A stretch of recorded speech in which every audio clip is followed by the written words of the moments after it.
한 주간 있었던 뉴스 한번 다뤄보겠습니다. 지금 코스피 시장이 아주 난리죠. 그러니까 주식시장 지금 난립니다. 그래가지고 지금 사흘 연속 신고가에 4,500 고지를 넘었다. 그러니까 이게 5,000p 할 때는 말도 안 되는 소리 한다라고 했는데 어느 순간 이제 주식이 계속 올라가지고 이제는 5,000에 이제 근접합니다. 그래서 이제는 6,000p가 나왔어요. 조만간 6,000 간다라는 얘기들 막 나오고 SK 하이닉스가 70만 원 대단합니다. 맞죠? 이게 연초에 얼마였습니까? 연초에 뭐 2, 30만 원 할 때가 있었는데 벌써 이제 70만 원이 됐고요. 삼성전자도 5, 6만 원 하던 게 벌써 이제 10만 원이 뭐예요? 훌쩍 넘었습니다. 그만큼 지금 투자를 정석대로 했다면 다들 큰 돈을 벌었다. 자, 그러다 보니까 지금 수익률 인증 대회가 열렸습니다. 그래서 수익률 377%, 4억 벌었다. 삼전 하이닉스 18년 장투도 했다 하면서 이제 인증샷들, 인증글들이 많이 올라오고 있어요. 이럴 때 뭐 고점이다라고 얘기하는 분들도 있지만 반대로 얘기하면 그만큼 시장이 워낙 좋았기 때문에 빈도의 차이겠죠. 과거 같았으면 10,000명이 벌었으면 그중에 몇 명이 인증을 했는데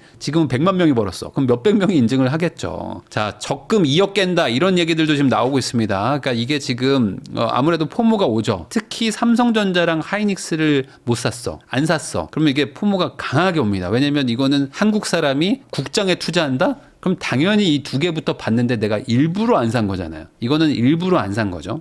근데 얘가 막 너무 치고 올라간다? 최근에 이 두 개보다 더 수익률 좋은 게 별로 없거든요. 그랬더니 포모가 와가지고 지금이라도 깬다. 그래서 이걸 레버리지 태우겠다 이런 사람들도 지금 많습니다. 항상 남이 먼저 간 거를 뒤따라 잡으려고 할 때 그때 문제가 생겨요. 자, 급등한 13만 전자, 70만 닉스 언제 팔아야 될까? 개미들 행복한 고민하고 있다. 뭐 이런 기사들도 지금 나오고 있는데 이게 연초니까 조금 뭐 분위기가 좀 이렇게 화목해서 그런 것 같기도 하고 전반적으로 뭐 외국인들 매수세도 있다고 하는데 이게 좀 올라오면요 결국에는 조금 팔아야 되겠다. 차익 실현 매물들도 고민들은 하시게 될 겁니다. 자, 왜 그러냐면 지금 이런 내용들이 나오고 있거든요. 주식에서 26조 빠져가지고 부동산으로 간다. 그러니까 변동성이 이제 실물 자산으로 이제 흘러가는 자본의 법칙이 있다. 이런 내용입니다. 그래서 이제 주식에도 예수금이 많이 있대요. 그러니까 이 돈이 물론 주식을 더 추가 매수하려고 이제 쟁여놓은 돈도 있지만 언제 한번 순식간에 부동산으로 올 수도 있습니다. 지금 대출 규제가 생겨가지고 15대책 딱 터지고 나서 주담대를 막으니까 잠깐 거래가 눌렸는데 최근에 그래도 한 몇 달 지났죠. 그러다 보니까 지금은 주식 판매 대금을 가지고 집을 삽니다라고 자금 조달 계획서에 쓰는 사람이 많이 늘었습니다. 그만큼 내가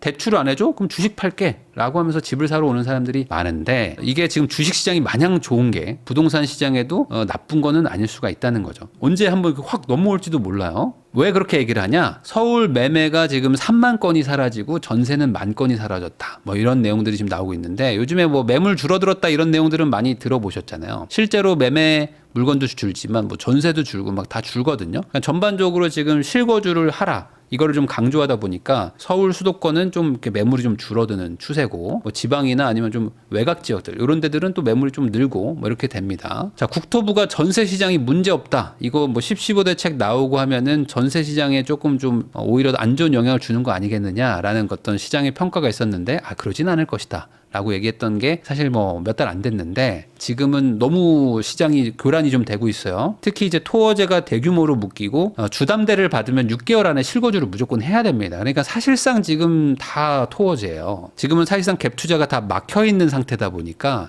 전월세 매물들 뭐 당연히 없어지는 거죠. 자, 그러다 보니까 지금 대단지가 입주를 하는데도 불구하고 매물이 없다. 특히 이제 전세 뭐 월세 구하기가 쉽지 않다라고 얘기들이 나오고 있는 이유가 소위 말하는 그 대규모 입주장 때 신축 전세나 월세가 쭉 빠져줘야 되는데 그래서 좀 싼 맛에 들어가서 사는 분들이 많았잖아요. 근데 이게 지금 잘 일어나지 않습니다. 뭐 아예 없는 건 아닌데 이렇게까지 버틴다고? 전세가? 라는 정도예요. 그만큼 지금 다른 동네도 매물이 없어가지고 입주장인데도 이제 주인들이 높게 불러도 이제 수요가 붙는 거죠. 자, 왜 그러냐? 보증금을 올려도 나갈 곳이 없다. 씨마른 전세에 세입자들이 버티고 있다. 그래서 계약갱신 청구권을 지금 절반 이상 쓴다라는 얘기들 많이 들어보셨을 겁니다. 그만큼 기존에 살던 집에서 나가봐야 지금 답이 없어요. 그래서 2년을 더 연장을 하셨는데 이것도 어차피 똑같은 거예요. 나중에 2년 뒤에 그러면은 답이 있는 건 아니니까. 자, 그러다 보니까 요즘에 이제 웃기는 내용들이 많아졌습니다. 특히 이제 이삽이라는, 그러니까 세입자 권리금이 생겨버렸어요. 과거에는 이제 뭐 갭 투자도 할 수 있고 하다 보니까 집을 팔 수 있었잖아요. 세입자가 있어도 집을 팔 수 있었는데 지금은 세입자가 있으면 토어제로 아예 못 팔고 뭐 실거주 안 하면 뭐 대출도 안 되고 뭐 이러다 보니까 집을 비워놓지 않으면 거래가 안 됩니다. 근데 세입자는 계약갱신 청구권도 쓴다고 하지, 거기다가 뭐 아니면 지금 아직 계약이 종료되려면 꽤 많이 남았지, 뭐 이런 상황인 거예요. 그런데 나는 꼭 팔아야 돼. 지금 뭐 자금이 부족해. 뭐 사업했는데 사업이 휘청거려가지고 집을 팔아야겠어. 이런 상황이면 어떡합니까? 결국에 세입자 보고 나가주세요 라고 말을 할 수밖에 없는데, 그러면 이제 상가에만 생기는 권리금처럼 세입자 권리금이 생긴 거고요. 이 이사비가 뭐 3천만 원 달라. 뭐 제가 들은 루머로는 뭐 5천, 8천 부르는 곳들도 있다고 합니다. 뭐 그만큼 지금 세입자분들도 내가 큰 돈 받으면 나가줄게요. 뭐 이런 개념이에요. 근데 이게 좋은 거냐? 저는 세입자한테도 별로 좋지 않다고 봅니다. 이런 시장이 형성되잖아요. 그러면 그 몇몇의 세입자들은 이사비 벌어서 돈 벌었다라고 할 수 있지만, 이런 분위기가 형성된다? 그 말은 다음번에는 전세 매물, 월세 매물이 더 줄어듭니다. 왜냐면 집주인들이 이 전세 월세를 주기가 겁나거든요. 자, 공급이 늦어요. 근데 규제는 빠르다. 이런 내용들이 지금 나오고 있는 게, 새해에 당장 공급할 방법이 없습니다. 지금 정부가 공급 대책을 준비했다, 조만간 나온다라고 하지만 97 대책 때 이미 탈탈 털어서 한번 나왔습니다. 근데도 시장에서는 별 반응이 없었죠. 그럼 여기서 얼마나 대단한 게 나올 수 있을까? 좀 애매하단 말이에요. 그러면은 26년도에 집값 상승이 예측이 되고 있는 상황에서 방법이 없잖아요. 수요를 더 누를 수밖에 없다. 그러면 대출 줄이고 세금 늘려가지고 수요를 좀 막자. 근데 그 수요를 막아도 결국에 매매 수요가 낮아지는 거지 전월세 수요로 전환이 되잖아요. 이걸 막을 방법이 없어요. 자, 그러다 보니까 지금 뭐 양도세 중과를 다시 뭐 부활을 시키고 뭐 어떻게든 지금 뭐 매매를 좀 막게 하면서 매도 물량을 좀 끄집어내려고 정부가 선택을 하려고 하는 게 아닐까라고 좀 생각을 하게 되더라고요. 그래서 이게 좀 정부 입장에서는 하나 좀 써보고 싶은 카드로 좀 매력적으로 보일 수 있을 것 같은데, 이거 하게 되면, 그러니까 양도세 중과를 계속 연장해주지 않으면은 매물은 더 잠길 것이다. 그래서 이게 악순환이 될 것 같은데 지켜봐야 될 것 같습니다. 자, 수도권 아파트 상승세는 뭐 계속 될 것 같다라는 게 이제 중론인데, 뭐 변수는 이제 선거죠. 그래서 선거가 항상 있는 해에는 정치적 불확실성이라는 게 많아집니다. 그러면 기본적으로 선거 전에는 정책들이 잘 안 나와요. 기본적으로 어떤 뭐 규제를 막 강하게 얘기한다거나 무언가 누군가한테 좀 이렇게 반감을 사는 행위들은 정치권에서도 조금 최대한 쉬쉬합니다. 그렇지만 이게 선거가 6월 3일입니다. 6월 3일 이후에는 어떻게 될지, 그때 가서 또 집값이 많이 올라가 있다면은 여론이 또 안 좋아지겠죠. 그러면 또 추가 규제가 나올 확률도 있을 것 같아요. 자, 수요 억제만으로는 뭐 한계가 있다, 뭐 이런 내용들이 지금 계속 막 나오고, 거기다가 뭐 정책이 좀 문제가 많다라는 여론이 계속 강해지면 정부가 선거 전에 한번 정책적으로 규제를 완화해 줄 수도 있지 않겠느냐. 그러니까 이게 항상 규제 완화는 선거가 엮여 있어요. 선거가 있을 때 하여간 정치인들이 뭔가 이렇게 강한 결단을 내리거든요. 뭐 부작용이 있든 뭐가 있든 우선 야 나중이고 이번 선거 잘 치러야지 라고 생각하면서 이렇게 탁 결심하는 게 있잖아요.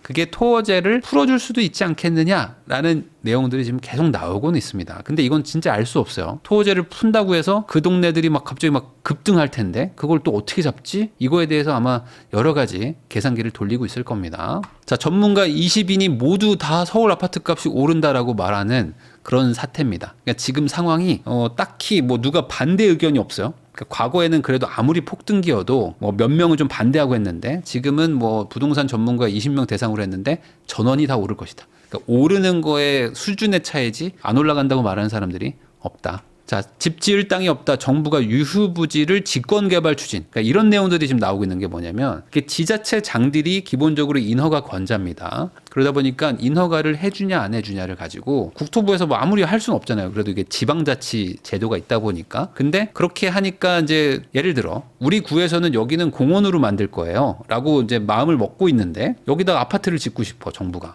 그럼 이걸 할 수가 없잖아요. 이거 아예 법 바꿔버리자라는 식으로 지금 가고 있습니다. 그러니까 이게 정부도 급한 거예요. 지금 공급을 해야 되는데 나오지가 않는 거예요. 땅이 없잖아요. 그러니까 야 우선 다 내가 알아서 할게 해서 특별법으로까지 만들려고 한다. 그만큼 정부도 해보려고는 하는데 쉽진 않다. 자, 서울 아파트 값이 작년에 8.7%가 급등했지만 뭐 14개 구는 고점도 회복을 못했다. 뭐 이런 내용이 나오고 있습니다. 실제로 지금 시장의 온도차가 되게 강해요. 그래서 우리 동네는 완전 미친 폭주장이에요. 뭐 이렇게 말하는 사람들도 있고 저희 동네는 하나도 안 올랐어요라고 말하는 사람들도 있는 이유가 바로 여기에 있습니다. 지금은 되게 양극화가 일어났는데 올해 내년은 아마 이 벌어진 갭 차이가 그래도 조금은 줄어드는 그런 상황이 저는 올 거라고 예측이 됩니다. 기본적으로 가는 게 더 갈 것 같지만 그게 잘 일어나지 않습니다. 부동산에서는 그게 한계가 있어요. 자, 그러면은 이제 공급이라도 많이 해야 되는데 이제 건설업계는 지금 너무 힘듭니다. 너무 힘들고 지금 상황이 점점 더 안 좋아지고 있어요. 거기다가 이제 안전 중시를 최우선으로 하고 있기 때문에 올해 2026년에 병오년이죠. 병오년에 건설업체 건설사들 CEO들의 신년사가 다 안전입니다. 무조건 안전하게 해라. 절대 사고 내면 안 된다. 지금 건설계의 트렌드가 돼버렸어요. 그럼 안전하게 하는 게 뭐가 문제냐라고 얘기하겠지만 안전하게 하는 거 좋죠. 그렇지만 안전이라는 건 기본적으로 속도가 느려지고요. 훨씬 돈이 많이 들어갑니다. 그러니까 공급을 하려는 정부의 정책과 안전하게 하라는 정부의 정책이 서로 상충하게 된단 말이에요. 상충. 그렇게 되면 어떻게 돼요? 아니 공급도 빨리 해야 되는데 빨리 지으면 사고 날 확률이 높아지잖아요. 돈도 많이 들고 막 이런단 말이에요. 어떡하지? 이게 안 돼요. 그럼 돈을 많이 줄 거냐? 돈을 줄 수도 없죠. 그 사업성을 높게 해줄 거냐? 사업성도 높게 해줄 수가 없어요. 이 정부가 이제 여러 눈치를 봐야 되기 때문에. 그럼 이거 어떻게 하라는 거냐? 그러면 건설사들도 결국에는 선별수주, 진짜 좋은 땅 아니면 안 한다라는 식으로 이제 몸살이기가 들어갈 수밖에 없습니다. 그러면 결국에 민간에서는 공급이 안 된다고 보면 돼요. 그러면 결국 이제 누가 해야 돼요? 공공이 해야 돼. 정부가 해야 돼. 정부가 정책 자금으로 만들어서 막 기금 조성해서 뭐 공공 아파트를 막 지어야 되는데 그 짓는 것도 건설사가 지어야 되잖아. 민간 건설사가 지어야 되는데 사고 나면 어떡할 거야? 이제 여기서부터 또 막힙니다. 그래서 이걸 어떻게 풀지? 저도 이제 올해 정부가 어떤 전략을 가지고 있는지 한번 지켜는 볼 건데 지금 너무 많이 꼬여 있어가지고 쉽지가 않다. 그러면 이거 어떻게 해결하려고 하는 건지 저도 지금은 잘 모르겠어요, 솔직히. 근데 이제 좀 지켜보면은 아마 1월 중순에 다음 대책이 나온다고 하니까 그거 보고 또 이야기하면 좋을 것 같습니다. 지금 당장은 전문가라고 말하는 사람들이 모두가 올해 집값이 올라간다고 이야기하고 있다.